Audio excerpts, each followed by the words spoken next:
İslam'da 3 türü var deydi. Көршінің 3 түрі бар дейді. Бірінші көршінің түрі бар, ода көршінің 3 ақысы болады дейді. Ода көршінің 3 ақысы болады.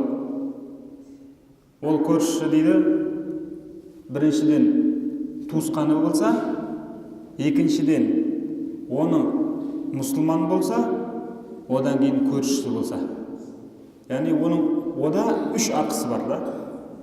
Туысы, одан кейінгісі көршісі, одан кейінгісі мұсылман.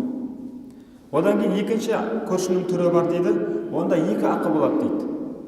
2 ақы. Ол оның туысқаны болмауы мүмкін, бірақ та көршісі мұсылман болса, мұсылмандық ақысы болады, және де көршілік ақысы болады екен.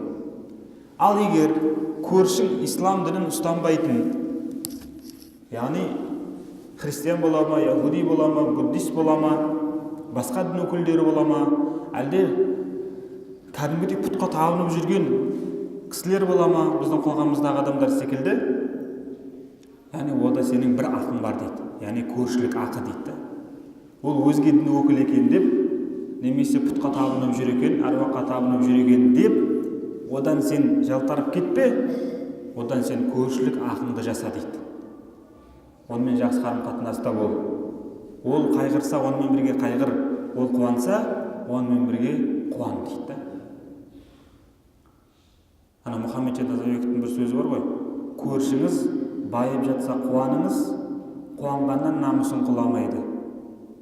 Яғни біреудің көре алмаушылық сен көрсетпе.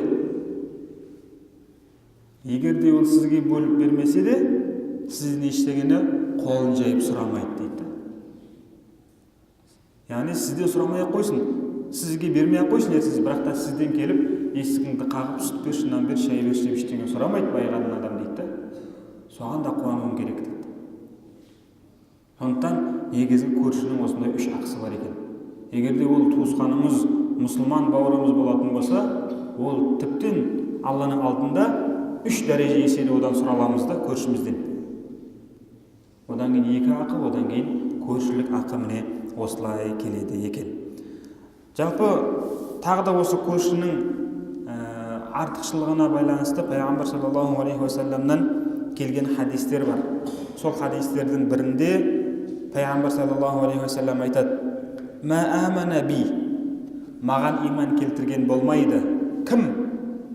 "Ман бата шаъбанун ва жаруху жаиун иля жанбихи", ол тоқ ұйықтаса, және де оның көршісі жанындағы аш ұйықтағанын біліп тұрса, онда ол маған иман келтірген болмайды дейді. Айтып жүрміз, көрші аш жатқанын біле тұра тоқ ұйықтаған мұсылман, ол мұсылман емес деп айтып жүрміз. Яғни пайғамбар саллаллаху алейхи уассаламға иман етпеген деген сөзге келеді. Сондықтан көрші ағайын дар болатын болса, оның хал жағдайын сұрап тұру, оның отбасындағы ішіне кіріп кетпесең де жалпы жағдайын, ахуалын біліп тұру, ол әрбір мұсылманның несі? Міндеті. Сондықтан Аллаға шүкір, біздің қоғамымызда жақсы азаматтар көп. Өзінің көршісіне де көмектесіп жүрген. Өзінің көршісі болмаса да,